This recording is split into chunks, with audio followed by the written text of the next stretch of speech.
ജീവിതത്തിന്റെ തുടക്കം ഇതാണ്. രണ്ടാമത് ഇസ്രാഫീൽ അലൈഹിസ്സലാത്തു വസ്സലാം സൂറന്ന കാഹളത്തിൽ ഊതി കഴിയുമ്പോ 4 മലക്കുകളുടെ മരണത്തോടെ അവസാനിച്ച ജീവിതം തുടങ്ങാൻ പോവുകയാണ്.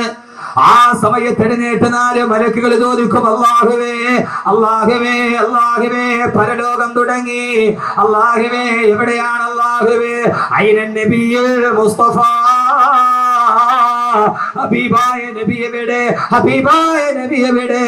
ഈ ലോകം ഒടുങ്ങിയാലും ആദ്യത്തെ അന്വേഷണം എവിടെയെന്നറിയോ? മദീനയുടെ റൗളയുടെ നായകൻ എവിടെ? അല്ലാഹു പറയും, മലായികത്തുകളെ, ഈ തകർന്നു കിടക്കുന്ന ഭാഗത്ത് ഒരു പ്രകാശം വരുന്നത് കണ്ടോ? അവിടെയാണ് ഖബറുൻ നബിയിൽ മുസ്തഫ. അവിടെയാണ് മുസ്തഫായ നബിയുടെ ഖബറുള്ളത്.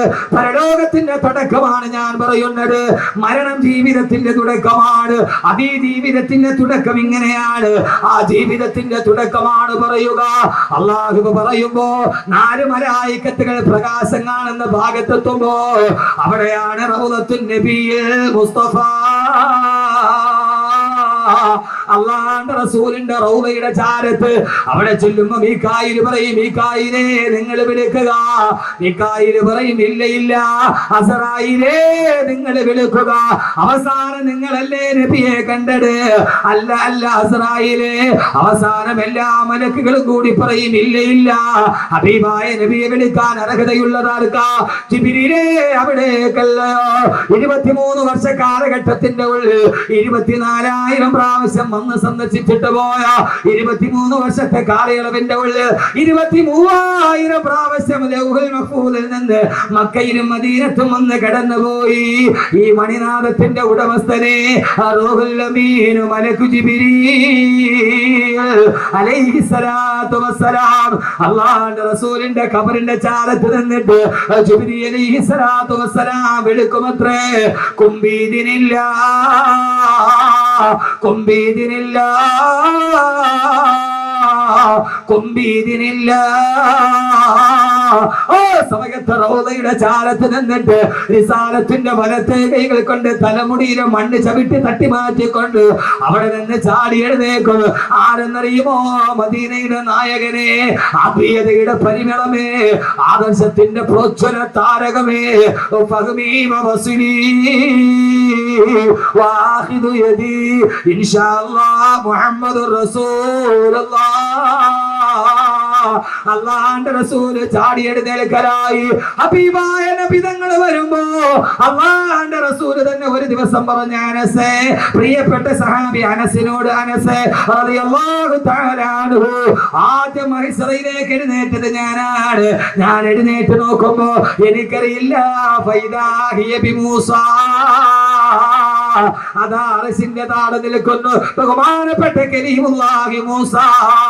എനിക്ക് മുമ്പെയാണോ വന്നത്, അതല്ല എനിക്ക് ശേഷമാണോ വന്നതെന്ന് ഈ മൂസ വന്നത് എപ്പോഴെന്ന് എനിക്കറിയില്ല. ഞാൻ എഴുന്നേറ്റ് നോക്കുമ്പോ അതാ അർശിന്റെ ചുവട്ടിലുണ്ട് കലീമുല്ലാഹി മൂസ. മനസ്സിലാക്കണം, മനസ്സിലാക്കണം. ഹബീബായ നബി തങ്ങൾ എഴുന്നേറ്റ് മഹ്ശറയിലേക്ക്. സുഹൃത്തുക്കളെ, വരുന്നുണ്ട് ദിവസം മഹ്ശറ, അകത്തുള്ളതെല്ലാം അന്ന് തള്ളും അക്ബറ.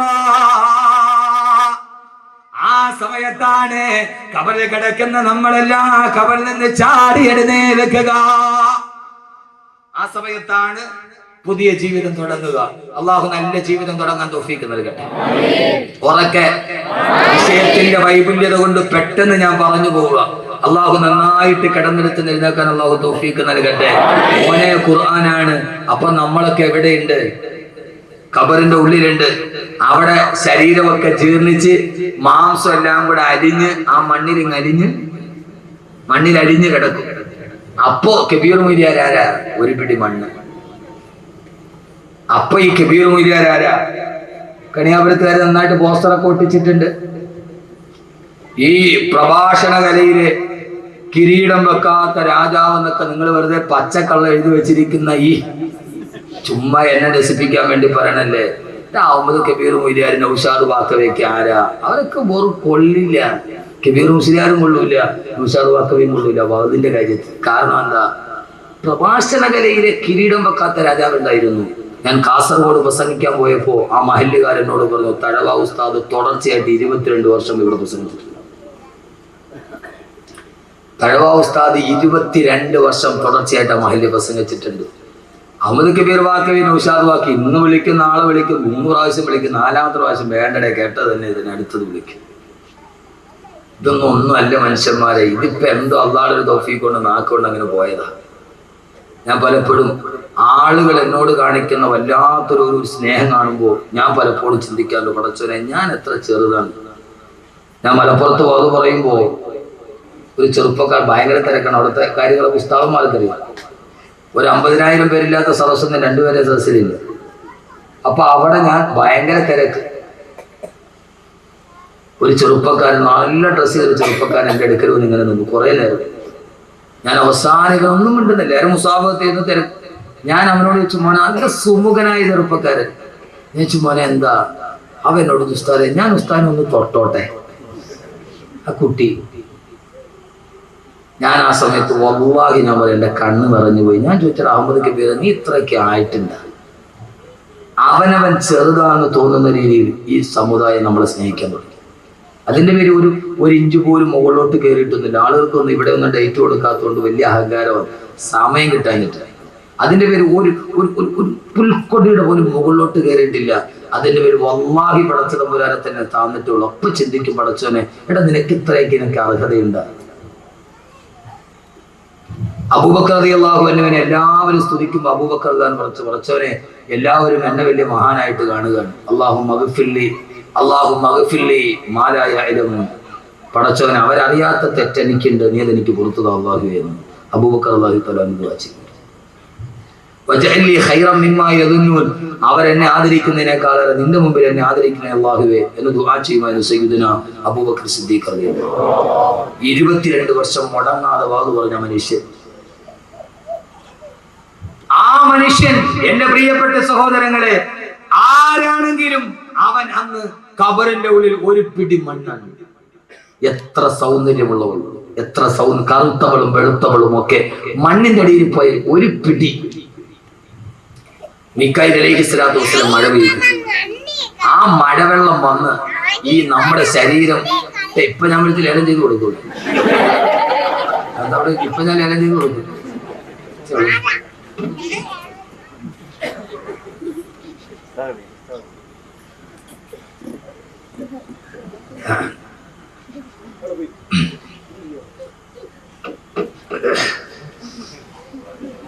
കുട്ടികളെ പറയാൻ പറ്റില്ല. ആ സമയത്ത് ഒരു പിടി മണ്ണായി കിടക്കുന്ന മനുഷ്യന്റെ ഖബറിലേക്ക് മീകായിൽ അലൈഹിസ്സലാത്തു വസ്സലാം ഒരു മഴ പെയ്തു. ആ മഴത്തുള്ളി വന്ന് കണിയാപുരം പള്ളിയുടെ ഖബർസ്ഥാനിൽ കിടക്കുന്ന, അല്ലെങ്കിൽ പെരുമാതുറയിലോ കടക്കൂറ്റത്തോ ഉള്ള മണക്കാടോ എവിടെയെങ്കിലുമുള്ള നെടുമങ്ങാടുള്ള എത്രയോ എന്റെ ചെറുപ്പക്കാർ ഇവിടെ എത്തിയിട്ടുണ്ട്. ആ പള്ളിക്കുള്ളിൽ കിടക്കുന്ന മണ്ണായി ജനിച്ച നമ്മുടെ ഈ ശരീരത്തിലേക്ക് ആ വെള്ളത്തുള്ളി വന്ന് വീഴുമ്പോ ഫൈദാഹും മിനൽ അജ്ദാഫി ഇലാ റബ്ബിഹിം യൻസിലൂൻ. പൊന്നുമോനെ, പൊന്നുമോനെ, ആ സമയത്താണ് പടച്ചറപ്പിന്റെ മുമ്പിൽ നമ്മൾ എഴുന്നേറ്റ് നിൽക്കുക. പ്രിയപ്പെട്ട ചെറുപ്പക്കാരാ, ആ വെള്ളത്തുള്ളി വന്ന് അലിഞ്ഞു നേർന്ന മാസം ഉരുണ്ട് കിടക്കുന്ന കളിമണ്ണിലോട്ട് വീഴുമ്പോഴാ പെങ്ങളെ എന്താ സംഭവിക്കുക? ഫൈദാഹും മിനൽ അജ്ദാഫി ഇലാ റബ്ബിഹിം യൻസിലൂൻ. ആകാശത്തിന്റെ തമ്പുരാന്റെ, ഭൂമിയുടെ തമ്പുരാന്റെ മുമ്പിലേക്ക് എഴുന്നേൽക്കുകയാണ്. എങ്ങനെയാണ് എഴുന്നേൽക്കുക? അവനവന്റെ ശരീരത്തിലെ മണ്ണുകൾ തട്ടിമാറ്റിക്കൊണ്ട് എങ്ങനെയാണ് അവൻ ജീവിച്ചിരുന്നത്, അതേ രൂപത്തോട് ഭാവത്തോട് അവൻ ഖബറിലേക്ക് എഴുന്നേൽക്കുമെന്ന് വിശുദ്ധ ഖുർആൻ. എങ്ങനെയാ എഴുന്നേൽക്കുന്നത്? എങ്ങനെയാ? സത്യവിശ്വാസികളാണെങ്കിൽ, അല്ലാഹുവിനെ അനുസരിച്ച് ജീവിച്ചവരാണെങ്കിൽ, പടച്ചറപ്പിനെ ഭയന്ന് ജീവിച്ചവരാണെങ്കിൽ അവനവന്റെ കുടിമാടത്തിൽ എഴുന്നേൽക്കുമ്പോൾ അവൻ വിളിച്ചു പറയും, അൽഹംദുലില്ലാഹ്, അൽഹംദുലില്ലാഹ്, അൽഹംദുലില്ലാഹ്. അവനവന്റെ ഖബറിൽ എഴുന്നേൽക്കുമ്പോ അവൻ എഴുന്നേൽക്കുന്നത് അൽഹംദുലില്ലാഹ്. ഞാൻ പറഞ്ഞതല്ല. യൗമ യദ്ഉകും ഫതസ്തജീബൂന ബിഹംദിഹി വതദുന്നൂന ഇല്ലബിസ്തും ഇല്ലാ ഖലീലാ. യൗമ യദ്ഉകും വതസ്തജീബൂന ബിഹംദിഹി, അവനവന്റെ ഖബറിൽ നിൽക്കുമ്പോൾ ഹംദ് പറഞ്ഞുകൊണ്ട് അൽഹംദുലില്ലാഹ് അൽഹംദുലില്ലാഹ് അൽഹംദുലില്ലാഹ്. പടച്ചവനെ, ഭൂമിയിൽ ഞങ്ങൾ ചെയ്തത് പാടായി പോയില്ലല്ലോ. അല്ലാഹുവേ, ഈ ഭൂമിയിൽ അനുഭവിച്ചത് പാടായില്ലല്ലോ. എന്റെ മുമ്പിലാണ് സ്വർഗം നിൽക്കുന്നത്, എന്റെ മുമ്പിലാണ് ഹുർലിയങ്ങൾ നിൽക്കുന്നത്. മഹിശറയിൽ എഴുന്നേൽക്കുമ്പോ സ്വർഗം കണ്ണുകൊണ്ട് കാണുമ്പോ ഓരോ സത്യവിശ്വാസിയും വിളിച്ചു പറയുന്നത് അൽഹംദുലില്ലാഹ് എന്ന് പറഞ്ഞുകൊണ്ടാണ് മുത്തഖീങ്ങൾ എഴുന്നേൽക്കുന്നതെന്ന് അല്ലാഹുവിന്റെ വിശുദ്ധ ഖുർആൻ. അല്ലാഹു അങ്ങനെ പറഞ്ഞതിനേക്കാൾ തൗഫീഖ് നൽകട്ടെ.